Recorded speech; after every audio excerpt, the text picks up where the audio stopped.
안녕하세요. H채널의 한창훈입니다. 반갑습니다. 2019년 4월 27일 비트코인 및 암호화폐 차트와 Q&A 시간을 시작하도록 하겠습니다. 원래 이제 차트와 뉴스를 해야 되는데 Q&A가 이제 밀린 관계로 차트를 보고 그 다음에 이제 Q&A를 이어서 보도록 할게요. 그럼 이제 바로 시작을 해보도록 하겠습니다.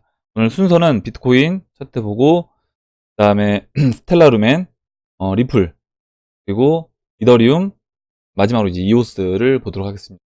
먼저 이제 비트코인 차트를 볼 텐데, 일단 어제와 크게 달라진 내용은 없어요. 어제와 크게 달라진 내용은 없고, 보시는 것처럼 2월 24일 이제 송기봉님이 이제 말씀해 주셨죠. 2월 24일 하락 나오고 이렇게 상승을 꾸준히 했던 이 부분과 같은 패턴으로 이제 진행이 되고 있습니다.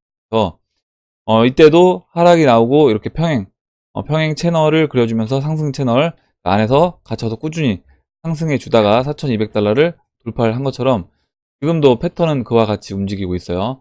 지금 보시면 이 4시간 봉에서 하락이 나오고 옆으로 이제 횡보하다가 또 재차 하락이 나오고 지금 또 옆으로 눕고 있습니다. 그러면 이때도 이제 이때 이 모습 보시면 이때도 마찬가지예요. 이때도 하락 나오고요. 옆으로 눕고 하락 나오고 옆으로 눕고 그렇다라고 하면 여기서 패턴은 그 다음 패턴은 이제 올라와 줘야 되겠죠. 올라와서 다시 5,400달러를 돌파하는 그런 모습을 이제 보여준다라고 하면 일단 이 패턴의 연속이 되는 거다. 여기 뭐 이 지금 안에서는 이 패턴이 계속 반복이 됩니다. 약간 역회된 숄더, 변형된 역회된 숄더와 같은 그런 모습의 패턴들이 계속 반복이 되면서 저점을 높이면서 올라왔었어요. 지금도 이제 저는 그렇게 보고 있고 그와 같은 형태로 지금 진행이 되고 있다. 이 안에서도 이렇게 이제 보고 있습니다. 그래서 크게 달라진 내용은 없고, 만약에 우리가 이제 하락을 좀 더 이제 하락을 경계를 해야 된다 그런 상황이 오려면 일단은 이 상승 채널이 먼저 깨지고요. 상승 채널이 깨지고 5,400달러와 그리고 이 4,000 너무 내려왔네요. 4,780달러 4,780달러의 중심인 5,090달러를 이탈해서 이 지금 박스 상단에서 중간 값에서 아래로 내려와 있는 그런 상황이 된다라고 하면 그때는 일단은 약간의 경계감을 갖고 이제 1-2 안으로 이제 진행이 될 수도 있기 때문에 이제 경계감을 갖고 보면 될 것 같습니다. 네, 이렇게 비트코인 차트는 어제와 크게 달라진 내용은 없어서 이렇게만 보고 넘어가도록 할게요. 다음으로 이제 스텔라 루멘을 보도록 하겠습니다. 스텔라 루멘은 일단 흐름이 나쁘지 않았어요. 이때 보시면 그 2018년도 저점이었던 2000사토시에서 살짝 이탈하고 이제 반등이 나왔습니다. 나오면서 이때 제가 뭐라고 말씀드렸냐면 완전 역배열된 상태에서 이 하락세경을 옆으로 벗어나고 그 다음에 이 15일 이평선 위에 안착을 하면 이제 급등할 수 있는 그런 패턴이 만들어질 수 있다라고 했고, 실제로 이제 올랐습니다. 올랐고, 여기서 이제 아쉬운 점은 뭐냐면 여기서 이제 50일 이평선을 지지를 받았다라고 하면 여기서 다시 한번 이 장기 이평선이 200일 이평선을 돌파하는 그런 모습을 이제 보여줄 수 있었는데, 여기서 이제 다시 하락세경 패턴을 만들면서 오히려 이제 50일 이평선을 깨고 내려왔어요. 깨고 내려오고 이탈하면서 지지받는 것처럼 보이다가 이탈해서 흘러내렸죠. 흘러내리고 지금 다시 완전 역배열됐습니다. 또 50, 그다음에 120, 200 완전히 다시 역배열을 만들어 놓은 상태에서 하락세경을 여기서 이제 함정을 만드는 다시 작업을 하고 있어요. 아래로 떨궈서 리플처럼 떨궈서 내려온 다음에 이제 여기서 돌아서 올라오는 작업을 해줘야 된다. 올라오면서 15일 이평선 위에 다시 안착해주고, 이때처럼 15일 이평선에서 안착해준 다음에 누우면서 하락세경도 자연스럽게 돌파를 시켜주고요. 그 이후에 다시 한번 상승을 하면서 지금 이 장기 이평선 내려오고 있는 이 200일 이평선까지 돌파하는 그런 흐름을 예상해 볼 수 있고, 그렇게 된다라고 하면 지금은 이제 이때 50일 이평선에서 지지를 받았다라고 하면 이때는 3,500 사토시까지는 충분히 이제 가능했던 자리인데, 지금은 여기서 이제 올라온다라고 하면 먼저 이제 200일 이평선에선 저항을 받을 것으로 이제 봅니다. 그래서 뭐 200일 이평선 저항을 받든 안 받든 일단 지금 자리는 뭐 제가 봤을 때는 여기서 뭐 더 겁먹을 자리는 아닌 것 같아요. 왜냐면 스텔라 루멘 같은 경우는 2000 사토시 이 자리가 굉장히 이제 지지를 받을 수 있는 그런 라인인데 거기를 지금 이탈하는 상황이기 때문에 여기서는 제가 봤을 때는 언제 반등이 나와도 이상하지 않은 그런 자리다 이렇게 봅니다. 다음으로 리플을 보도록 할게요. 리플도 뭐 스텔라 루멘하고 이제 비슷합니다. 보시면 이렇게 하락세경 패턴에서 이탈을 했죠. 이탈을 해서 또 하락세경을 만들고 있습니다. 이탈한 상태에서 그러면서 이제 리플 들고 있는 사람들은 완전히 이제 멘탈이 나가게끔 이렇게 만들고 있는데 거의 이제 마무리가 되고 있는 느낌이에요. 보시면 이 하락세기형에서 이탈을 해서 지금 이제 함정을 만들어주기 돌아서 나갈 거라고 말씀을 드렸습니다. 근데 여기에서 지금 보시면 하락이 일단은 멈췄어요. 멈췄고 하락이 멈춘 상태에서 옆으로 눕고 있습니다. 눕고 있기 때문에 여기서 이제 이것을 이제 15일 이평선이 가파르게 내려오고 있어요. 내려오고 있기 때문에 옆으로만 누워줘도 사실 15일 이평선을 돌파하게 됩니다. 지금 이번 하락에 보시면 15일 이평선을 계속 맞고 떨어졌어요. 이번 이게 언제부터냐면 2월 28일부터 하락이 시작된 이후에 사실 2월 28일도 아니고요. 그 전으로 돌아간다고 하면 올해 이제 1월부터 하락을 했는데 보시는 것처럼 이 15일 이평선을 한번 돌파하고 안착해준 이후에 바로 두들겨 맞고 또 떨어집니다. 이때도 마찬가지고요. 그러면서 이제 15일 이평선을 제대로 한번 넘어본 적이 없어요. 이제 하루 이틀 넘어가 있는 거 빼고는 15일 이평선을 돌려 세울 만큼 그렇게 넘어갔던 적이 없다.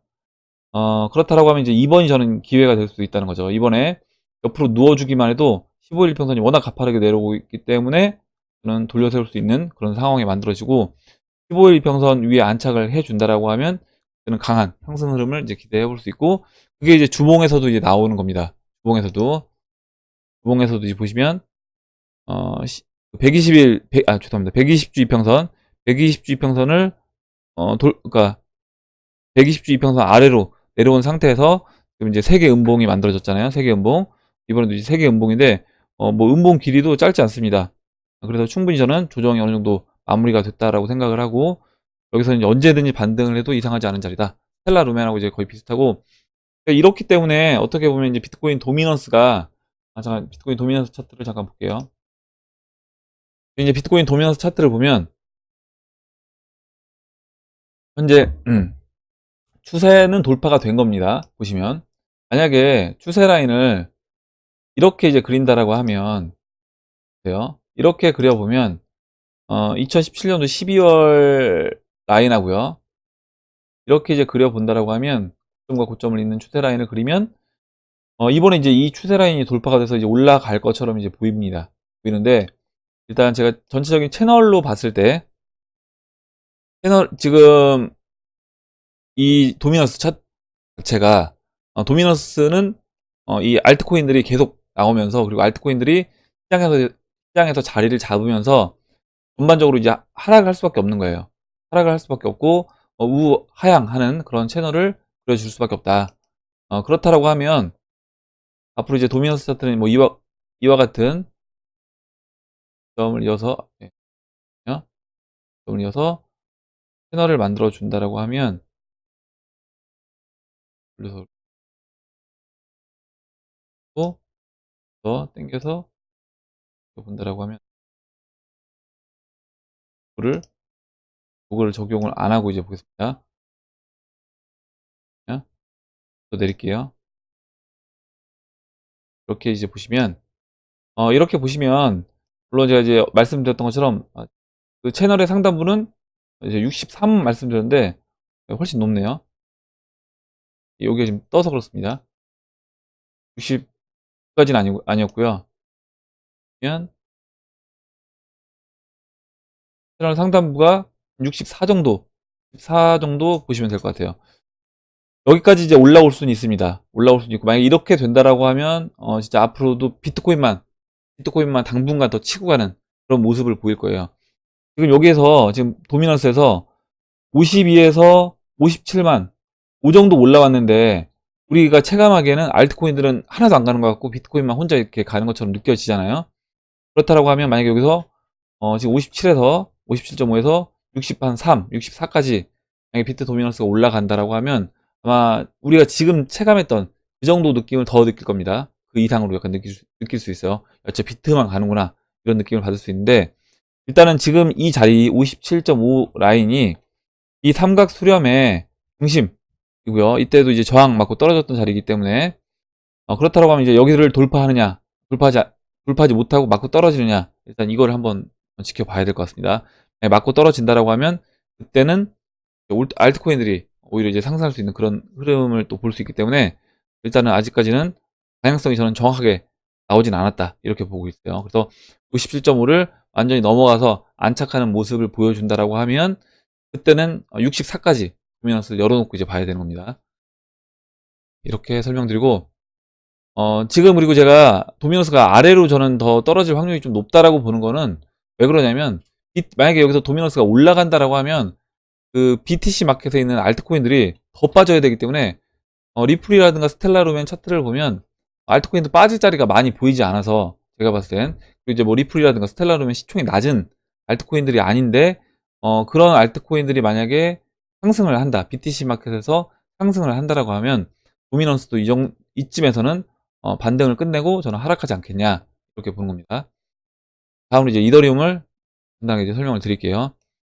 이더리움은 지금 일단은 200일 이평선 위로 안착하는 모습을 빨리 보여줘야 돼요. 그리고 보시면 제가 이렇게 하락 채널을 그렸는데 이 하락 채널을 돌파하는 모습을 보여줘야 됩니다. 그래서 이더리움을 만약에 관심을 갖고 본다라고 하면 제가 이제 지난번에 말씀드렸지만 안전한 자리는 이 삼각수렴 중심값인 0.036, 0.036, 0.037 위에 올라왔을 때 그때 이제 매수해 주는 게 이제 좋은 방법이 좋고요.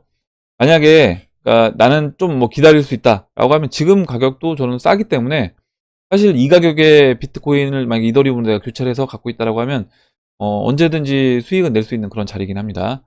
그래서 여기는 지금 굉장히 가격적인 면에서는 분명히 싼 가격이긴 하다. 물론 2016년도 8월달처럼 이와 같은 형태로 흘러간다라고 하면 그때는 한 5개월에서 6개월 정도 추가적으로 더 어떻게 보면 좀 더 지지부진한 그런 모습을 보일 수 있어요. 이때 왜냐면 이때도 이제 200일 이평선 위에 올라탔다가 맞고 떨어지고 그 다음부터 또 땅굴 파고 이렇게 내려왔거든요. 완전히 내려와서 거의 5개월에서 6개월을 시간을 보내고 그 다음에 이렇게 크게 상승을 했습니다. 만약에 이제 이와 같은 흐름으로 진행이 된다고 하면 5, 6개월 정도는 이더리움은 더 지지부진한 모습을 보이겠지만 그렇게 됐을 때는 진짜 이렇게 큰 상승을 다시 한번 할 수 있다. 이렇게 보고요. 일단은 여기에서 저는 이더리움도 이와 같은 패턴대로 되지 않고 오히려 약간의 역헤드 숄더 모습을 본다고 하면 왼쪽 팔, 왼쪽 어깨, 그 다음에 머리, 그 다음에 오른쪽 어깨를 만들어줬다라고 하면 여기서 상승 흐름을 저는 또 볼 수 있지 않을까 이렇게 보고 아까 이제 제가 말씀드렸던 0.037 라인을 기준으로 잡으시면 될 것 같아요. 0.037 라인을 기준으로 위로 올라간다라고 하면 그때는 이더리움을 내가 매수할 타이밍을 보고 계신 분들은 그때 관심을 갖고 보시면 될 것 같습니다. 다음으로 이오스를 보도록 할게요. 예. 이오스는 보시면 이 하락 추세를 완전 벗어나서 상승 채널을 따라서 이렇게 상승을 해줬습니다. 해주다가 지금 보시면 10만 사토시 저항을 맞고 약간 돌파를 했었는데 10만 사토시 저항에서 이제 맞고 떨어졌어요. 떨어졌고 지금 보시면 이제 121선에서 지지를 받은 모습입니다. 그리고 이 121선 자리인 이 85,000 사토시가 굉장히 좀 중요한 자리예요. 보시면 이 85,000 사토시가 2018년도 하반기에 이오스가 완전히 수렴했던 그 수렴했던 거의 중심값입니다. 85,000 사토시가. 그래서 이 자리는 이제 중심값이기도 하고 2018년도 하반기 중심값이면서 거기에 121선에 딱 닿았다. 여기서는 이제 반등을 기대를 하고 반등을 해서 이 상승 채널 안쪽으로 빨리 복귀를 해준다라고 하면 그때는 이오스는 저는 다시 한번 좋은 흐름을 이제 이어갈 수 있는 것이고요. 그렇지 않고 여기서 이제 시간을 좀 더 이제 보낼 수도 있습니다. 그렇게 된다라고 하면 일단 이 상승 각도는 한 차례 이제 꺾이는 거고 이제 시간을 좀 다소 이제 보내야 될 것 같아요. 그런데 이제 만약에 이번에 지금 아까 비트 도미넌스가 이제 급격히 무너진다라고 하면 아마 그 수혜를 대형 알트코인들이 저는 온전히 다 받을 거다라고 하면 이오스도 그 혜택을 받으면서 상승 채널 안쪽으로 다시 복귀할 수 있다. 이렇게 생각을 합니다. 이제 그러면 Q&A로 들어가서 Q&A를 보도록 할게요. 잠시만요. Q&A를 볼 텐데 일단 어, 이승재 님이 써주셨습니다. Q&A가 차트를 보다 갑자기 나오지가 않고 있는데 Q&A가 제가 계속 밀리고 있어요.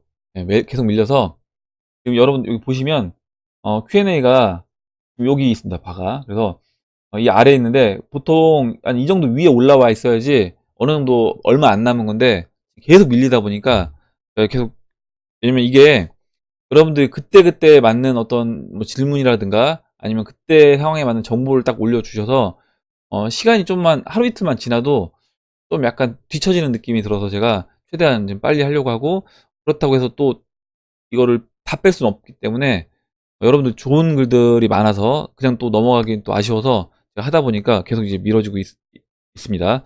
죄송하게 생각하고 빨리빨리 진행을 해보도록 할게요. 이승재 님이 써주셨고, 이번 주 주말이 중요할 것 같네요. 선물 만기라든가 그런 이슈는 안 보시는 것 같네요. 아직까지는 선물 만기도 스파크 튀기는 현상이 있으니까 보조로 참고해도 되지 않을까요? 얘기를 해주셨고, 일단은 그 선물 옵션 만기들이 당연히 어떤 그 지수에 영향을 줍니다. 코스피도 마찬가지고 저는 암호화폐도 당연히 마찬가지라고 생각을 해요. 근데 일단은 단기적인 영향은 분명히 줄 수 있지만 이게 장기적인 어떤 추세를 거스르기는 어렵다. 무슨 얘기냐면 그 선물 어떤 포지션, 그 당시 그 선물 만기가 딱 됐을 때 그 당시에 어떤 개인들의 포지션이라든가 거기 이제 옵션까지 만약에 상품이 이 비트코인에서 많이 나온다라고 하면 아마 그 단기는 그 선물 옵션 만기에 의해서 영향을 많이 받을 수밖에 없습니다. 하지만 그 장기 추세는 거스를 수 없다는 거죠. 장기 추세는 거스를 수 없고, 장기 추세를 바꾸는 거는 그 선물이라든가 뭐 옵션이 그 장기 추세를 거스르진 않는다. 그래서 이거 장기적인 관점으로만 보시면 될 것 같아요, 저는. 그리고 다음으로 들어가겠습니다. 다음으로 알렉스 팡님이 내용을 써주셨는데 이게 뭐냐면 지금 해상도가 720으로 맞춰졌어요.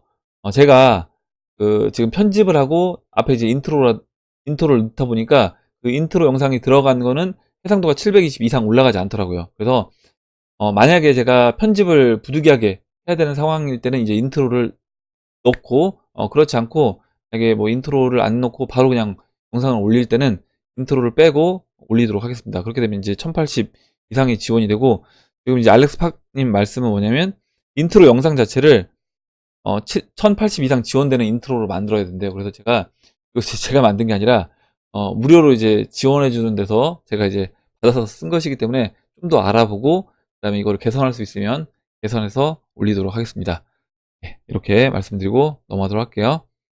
다음으로 어, 앤디님이 내용을 써주셨는데, 빗썸은 3월 말 약 140원의 유출 사고 때문에 원화, 비트코인, 이더 이 세 가지만 현재 입금 출금이 되니까 거래 참고를 하라고 이제 말씀을 해주셨습니다. 그래서 혹시 빗썸 이용하시는 분들은 이렇게 이제 보시면 될 것 같고요.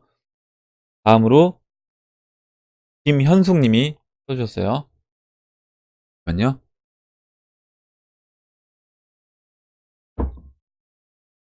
읽어보겠습니다. 리디노미네이션은 언젠가 진행될 것으로 생각합니다. 김영삼 문민정부 때 금융실명제가 머시막질에 했듯이 이게 툴인 것 같기도 하고요. 잘 모르겠습니다. 이거는 일단 넘어가겠습니다. 화폐개혁 또한 여명과 동시에 고지 점령하듯이 국민을 놀라게 하리라 봅니다. 이번 이슈 또한 국회를 빌미로 여론, 국민을 떠본 것으로 보입니다. 예컨대 실물자산, 금, 은, 부동산에 묻어두시길 감히 간청드려봅니다.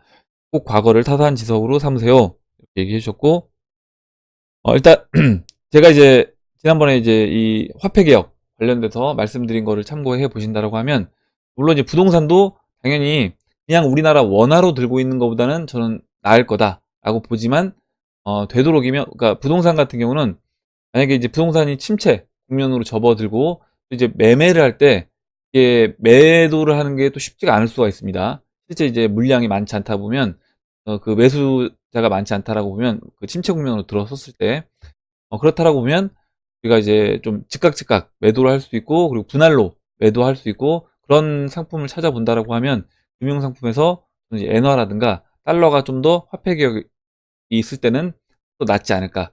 제가 왜냐면 엔화라든가 달러는 제가 갖고 있으면 땅은 만약에 뭐 부동산을 갖고 있으면 1억짜리면 1억을 한 번에 매도를 해야 되는데 임자를 못 찾으면 이제 실제 계속 어떻게 보면 이제 발만 동동 구르는 그런 상황이 올 수도 있잖아요.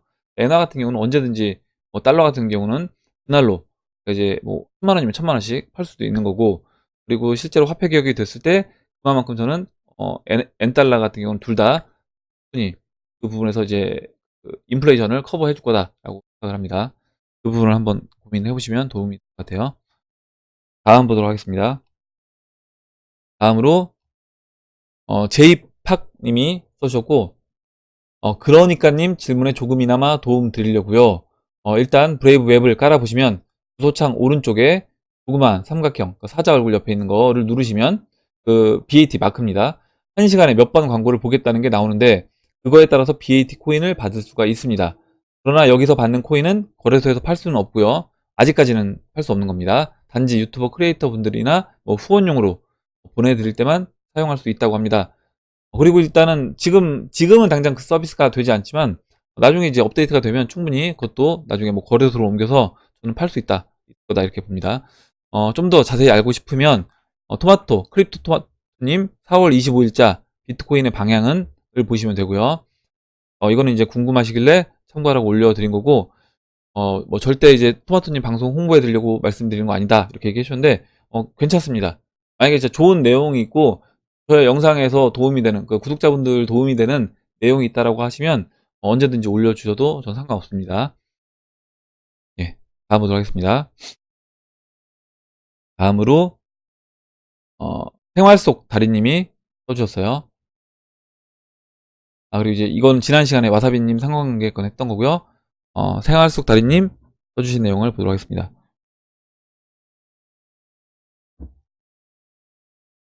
스낵맨 이야기인데요.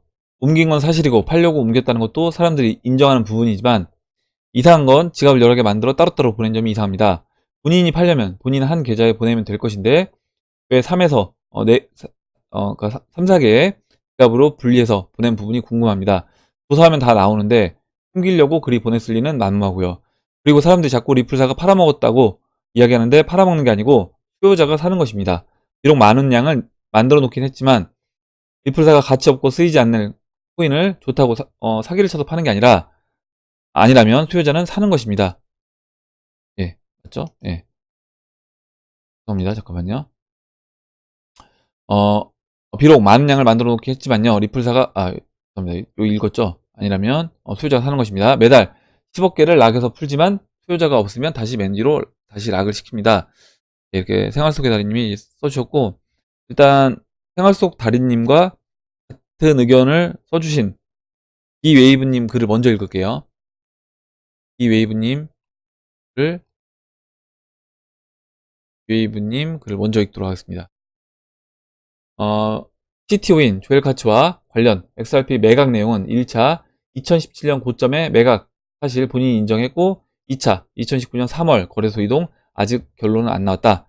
매각일 수도 있고 엑스프링을 위한 전달일 수도 있다. 일단 리플사의 물량이 거래소로 이동이 된다면 매달 10억개가 팔린다는 얘기를 후인판에 계속해서 올리는 분이 있는데 상식적으로 계속 생각해 보시기 바랍니다. 리플은 기관이든 거래소든 시장가보다 절대 싸게 안 판다고 했습니다. 그럼 가격이 계속 왜 이 모양이라 욕먹는 SRP인데 시장가에 사서 시장가에 기관이 판매를 한다고요? 왜요? 여러분이 기관이라면 세력이라면 이득도 안 되는 거래를 왜 할까요? 요 몇 개월 동안 XRP가 제대로 상승한 적이 한 번이라도 있었는지 생각해 보시기 바랍니다. 팔아도 그때 팔아야지 지금 같은 때 어느 바보가 팔까요? 거래소로 물량 이동 판매가 아닙니다. 거래소도 확보해야 하는 물량이 있습니다. 장부 거래라는 불법을 저지르지 않을 생각이라면 또한 거래소도 코인을 저가에 사서 고가에 판매하는 방법도 사용해서 이윤을 남깁니다. 마지막으로 거래소로 계속해서 XRP가 이동되고 있는 건 그만큼 물량이 필요해질 거라고 거래소가 판단하여 리플사로부터 사고 있는 거라고 보는 게 더 설득력이 있을 겁니다. 그럼 여기서 질문 하나, 거래소는 왜 계속 리플사로부터 XRP를 사들이고 있을까요? 돈 냄새 맡는 귀신들이 거래소인데 말이죠. 이렇게 얘기해 주셨고 일단 지금 비웨이브님 써주신 내용 그리고 누구였죠? 예. 생활 속 달인님 써주신 내용이 일단 거의 이제 같은 내용이긴 한데요. 보시면 지금 이 얘기가 계속 나오고 있습니다. 계속 나오고 있는데 이게 이제 리플 가격이 이 얘기가 계속 왜 언급이 되고 계속 이제 뭔가 문제시 되고 하느냐 라고 생각을 해보면 저는 이제 XRP 가격이 지금 오르지 않고 아까 이제 차트 설명 때 보셨겠지만 1월 달부터 지속해서 계속 빠졌습니다.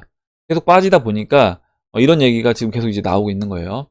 그래서 저는 이제 이거는 가격만 사실 올라가면 이런 얘기는 아마 쏙 들어갈 겁니다. 쏙 들어갈 거고 이런 얘기가 뭐 언제 나왔냐 이런 식으로 될 건데 예전에도 이제 그랬어요. 예전에도 제가 뭐 이더리움도 마찬가지고 이오스도 마찬가지고 이더리움 10만원 깨질 때 야, 이더리움으로 ICO를 너무 많이 해서 그 ICO 물량으로 계속 이더리움 물량이 쏟아져 나오기 때문에 이더리움은 10만원 이제 넘기기 힘들다. 이런 얘기도 있었고요. 이오스도 마찬가지로 또 그런 얘기가 있었습니다. 이오스 같은 경우도 ICO를 1년 동안 하니까 이거 올라가기 쉽지 않다. 이런 얘기가 있었어요. 그래서 가격이 올라가지 않을 때는 항상 이제 이런 얘기가 해당 약간 퍼드성 그런 기사들이 만들어져서 계속 괴롭힙니다. 이더리움 얘기 그때 한창 나오다가 이제 안 나오잖아요.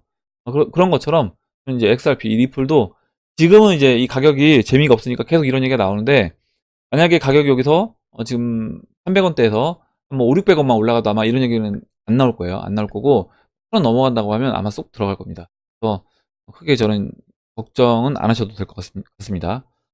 이렇게 이제 말씀을 드리고 다음 보도록 할게요. 다음은 파비뉴 님이 써주셨습니다. 도쿄올림픽 암호화폐는 오미세고 아님 에이다입니다. 이제 본인이 생각하실 때 리플이 아니라 오미세고 아니면 에이다가 될 것 같다 이렇게 보시는 것 같아요. 물론 저도 XRP 홀더이지만 어쩔 수 없을 듯 하네요. 미국 비트코인, XRP, 스텔라 루멘, 일본 에이다, 오미세고, 리플, 중국 이오스 네오, 트론, 러시아 및 중동 이더, XRP, 비트코인, 유럽 IOST, 리플, 비트코인, 개인적으로 비트코인과 리플은 3개 통화일 것 같네요. 근데 결국 이제 플랫폼은 이오스트론, BNB, 증권은 나머지 살아남은 코인, 이제 재산으로서 이제 비트코인, 이더, 라이트코인, 결제 수단으로서는 이제 XRP가 될 것 같다. 이렇게 이제 보셨고, 일단 뭐 오미세고 아님 에이다를 보시는 것 같은데, 뭐 리플이 안 돼도 저는 상관이 없다라고 생각을 합니다. 도쿄올림픽 암호화폐로 만약에 뭐 오미세고가 지정이 되든, 물론 이제 리플이 되면 좋겠지만, 오미세고가 되든 에이다가 되든 어떤 게 이제 선택이 된다라고 하면 저는 그거 자체가 우리가 이제 올림픽의 어떤 암호화폐가 그 선정이 된다는 거 이거 자체가 이제 암호화폐 시장에 저는 의미가 있지 않나 이렇게 보고 있습니다. 이렇게 보고 넘어가도록 할게요. 다음으로 마지막으로 박상현 님이 써주신 내용을 보도록 하겠습니다. 박상현 님이 일단 좀 긴데 읽도록 하겠습니다. 박상현 님이 이제 트론에 관련돼서 제가 지난번에 트론에 관련돼서 음모론적인 이야기가 있다라고 얘기해 주셨던 분 같아요. 박상현 님이. 그리고 제가 음모론 얘기 좋아하니까 한번 써달라 이제 댓글을 제가 달았거든요. 그래서 이제 써주신 것 같습니다. 시간을 일단 내서 이렇게 작성을 해주셔서 감사드리고 이제 읽어보도록 하겠습니다. 물 좀 마시고 할게요.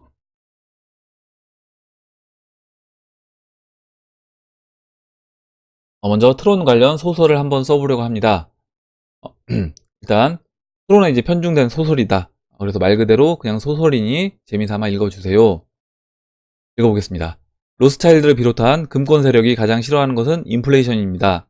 이들을 저는 세력이라 지칭하겠습니다. 현재 달러는 이미 가치가 너무 많이 하락했고 달러 시스템 자체가 인플레이션과 불가분의 관계라서 달러는 세력 입장에서 어떻게든 버려야 되는 카드인 게 맞습니다. 왜 로스차일드는 인플레이션을 싫어할까요? 본인들이 선점해둔 자본이 시간이 지나면서 계속 가치가 하락하기 때문에 계속해서 더 많은 자본을 축적해야 하는 귀찮음이 존재하기 때문이죠. 만약 비트코인처럼 발행량이 정해져 있고 게다가 이미 발행이 많이 된 코인, 리플처럼 초반부터 발행량이 정해진 코인들은 세력 입장에서 아주 좋은 시스템이죠. 초반에 선점만 해놓으면 시간이 지나면서 저절로 부여가치가 수직 상승하는 이상적인 시스템. 물론 이제 이런 부분을 또 안 좋게 보시는 분들도 있습니다. 야, 일부가 갖고 있는 코인이 어떻게 될 수 있냐 이렇게 보시는 분들도 있긴 해요. 세력들은 초반에 비트코인이나 리플 같은 통화로서의 디지털 화폐 개념만 생각하고 있었습니다. 근데 어느 날 비탈릭 부텔린이란 천재가 나타나 플랫폼 코인을 내놓게 됩니다. 세력 입장에선 당혹스럽죠. 뭐지 이게? 플랫폼 내에서 토큰을 막 발행하네. 이걸 선점하면 인터넷, 가상마켓, 디앱도 다 먹는 거구나. 이렇게 생각했을 겁니다. 세력들은 본격적으로 이더리움 선전 작업을 시작하려고 했겠죠. 근데 이게 생각보다 쉽지가 않습니다. 이더리움은 발행량도 정해진 게 아직 없고 비탈릭이 너무 순수한 청년이었죠. 말도 잘 안 들을 것 같고 블록체인에 대한 환상으로 가득 찬 청년. 이 중간은 생략을 하도록 하겠습니다. 중간은 생략을 하고 여기서 이제 읽을게요. 여기서부터. 리플 아시아 본부에서 일한 저스틴 선. 중국 출신이라 의심도 덜 살 테고 게다가 저스틴은 중국 공산주의 폐쇄적인 인터넷 검열 같은 걸 아주 싫어하는 반정부주의 느낌도 있었죠. 약간 여우 같은 면도 있고 나름 인터넷 사업도 해봤고 마윈이랑 엮어서 이것저것 간판 만들어서 젊고 스마트한 사업가 이미지로 꾸민 후에 엔터테인먼트용 코인이라는 둥 하면서 대충 백서 만들어서 투입. 이더리움 백서 복붙. 발행량은 리플의 1000억 개니 트론도 1000억 개. 그리고 나서 뭔지도 모를 트론이라는 잡토큰이 ERC20로 등장을 했죠. 그러다 갑자기 반년 후 이더리움보다 뛰어나다는 대대적인 선전과 함께 메인넷 선언, 그와 동시에 엄청난 수의 거래소에 계속해서 상장, 어디서 돈이 나왔는지 팀장급 개발자들을 막 스카우트해오고 미국에도 사무실을 열고 네오가 인수하려던 비트토렌토까지 뺏어오죠. 메인넷 전에는 월스트리트에 광고까지 합니다. ERC20로 ICO를 한 후 9개월도 안 되어서 엄청난 마케팅과 함께 메인넷을 해버리죠. 그것도 코인판이 엄청나게 폭락하던 2018년도 초기에. 하지만 메인넷 이슈로 트론은 100원을 찍고 현재에 이르게 됩니다. 아무리 ICO로 자금을 확보했다고 하지만 이 정도의 파트너십과 자금력은 저스틴 혼자서 할 수는 없다고 생각합니다. 어느덧 이오스 이더리움과 함께 트론이 3대 플랫폼 코인이 됩니다. 게다가 어디서 돈이 막 나오는지 온갖 바운티 프로그램이며 이더리움 개발자 지원, 트론 기반 헤더 발행, 게임 개발 지원, 1년 이상 계속되는 코인판, 베어마켓에서 최소 수백억 원의 돈을 막 뿌리기 시작하면서 이더리움 킬러 이미지를 서서히 굳히고 있습니다. 저스틴이 작년 10위권 진입, 올해 안에 4위권 진입하겠다고 장담했는데 이미 작년에 10위권에는 들었죠. 왠지 올해 4위권마저 진입할 기세. 뭔가 기획된 코인이라는 냄새가 너무 납니다. 이렇게 얘기해 주셨고 일단 지금까지 저의 뇌피셜에 기반한 소설이었습니다. 그냥 재밌게 읽어주시고요. 너무 심각하게 생각하지 말아 주셨으면 좋겠습니다. 그래서 일단 뭐 내용을 쭉 써주셨는데 뭐 소설이라고 얘기해 주셨지만 그냥 소설이 아니라 실제 이제 있었던 일들이 중간중간에 있기 때문에 약간의 이제 뇌피셜 섞어서 얘기를 해주셨는데 저는 충분히 가능성 있는 이야기라고 생각을 합니다. 물론 저도 처음에는 트론 굉장히 안 좋게 봤었는데 일단 하는 걸 보니까 그리고 또 실제로 저는 일단 이런 기술이라든가 이런 것도 중요하지만 마케팅을 또 워낙 잘하고 있어서 그 부분에서도 이제 높게 평가를 하고 기술적인 부분에서도 지금 아까 이제 얘기해 주셨던 것처럼 진짜 좀 인재들이라고 할 수 있는 그런 개발자들을 계속 이제 끌고 오면서 점점 이제 개선되는 그런 모습을 보이고 있어서 또 지금은 토론을 나쁘게 보진 않고 이렇게 보고 있습니다.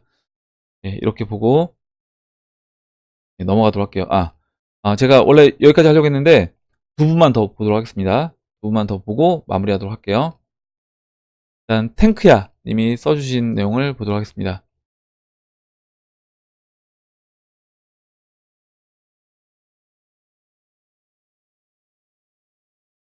질문이 있습니다. 달러 대 원화에서 1달러당 원화가 1200원, 1300원, 1400원 이런 식으로 100원씩 올라갈 때마다 이게 어느 정도 심각한 건가요?